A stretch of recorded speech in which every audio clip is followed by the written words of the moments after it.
An athlete runs a 100-meter race. The idealized graph below shows how the athlete's velocity v changes with time t for a 100-meter sprint. By considering the area under the graph, calculate the maximum velocity of the athlete. Now, we know area under the graph represents the total distance traveled, right? So area must be equal to total distance traveled, and the total distance traveled is actually already given, right? It is 100-meter race, so the total distance must be 100 meters. Now we know the formula for area. Again, this is a shape that has one triangle in it and one square. So it will be the area of a triangle plus area of this square or rectangle. So area of the triangle will be 1/2 base, which is from here to here. It's 2 times height, which is u max, right? U max, and plus I have to add with it the area of this rectangle. So for rectangle, the base is from 2 to 11. You can see that it is 9, and times height is the same, u max. This total area must be equal to 100 meters. Now you can just simplify, the 2's will cancel, u max plus 9 u max will give you 10 u max, and if you divide 10 on the other side, you will get u max as 100 divided by 10, which will give you 10 meters per second. Here the units for 100 are meters, and for the base, since we have time on the x-axis, this is in seconds, so meters per second. The second question is a bit more interesting and something new.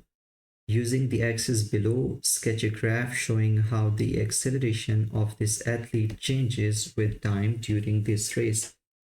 Mark any significant points, significant values on the axis. Now you can stop the video and try to solve this by yourself. See, because this is the last question, so you should be able to get this right. Think about it, take your time. I'll explain it here. Okay, so we can see that for the first 2 seconds, acceleration is constant because the slope of velocity time graph is constant, right? It's constant slope, which tells us that here we have, in this region, we have constant acceleration. So for constant acceleration, you should not draw a graph that looks like this and think that this is constant acceleration. Constant acceleration means acceleration has a fixed value. If it has a fixed value, it should be a straight line for about 2 seconds. So this is 2, and until 2 seconds, the acceleration will not change. It will have a fixed value, a straight line. Okay, and in the next 9 seconds, what is the slope of this line? It is exactly horizontal, right? It has no slope, so the slope must be 0. If the slope is 0, if m is 0, and we know that m gives us acceleration, that means acceleration must be 0.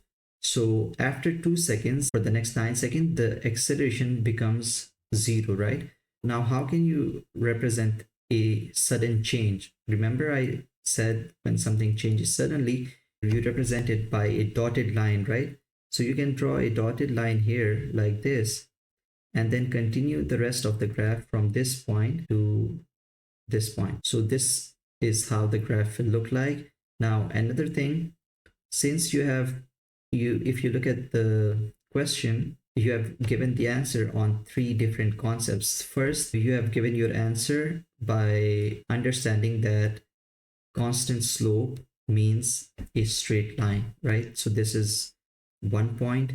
The next is that you have labeled the time axis, so you will get another point for it. The next is that you have mentioned that the acceleration will drop to 0, which is represented by this line. You will get 1 point for this, but this question has 4 points, right? So you must at least give some other information, because they have mentioned it here, that mark any significant values on the x-axis. You have given some values for the x-axis, but we haven't mentioned anything on the y-axis, right?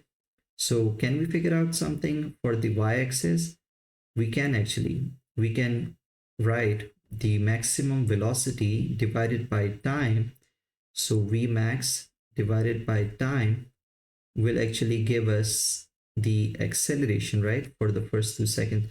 So Vmax, we calculated it from the first problem. It was 10 meters per second divided by the time. It is 2. So we can find the acceleration, which will be 5 meters per second squared. So we can label this point as 5 meters per second squared. I think this will get you full points for this question. As you may have noticed, I was not going into the details because, like I said, this is kind of a revision, a crash course of revision for the upcoming exam. But if you want me to explain something in detail or some concept, you want me to make a video on some specific topic or specific chapter, let me know in the comments and I will try to upload a video.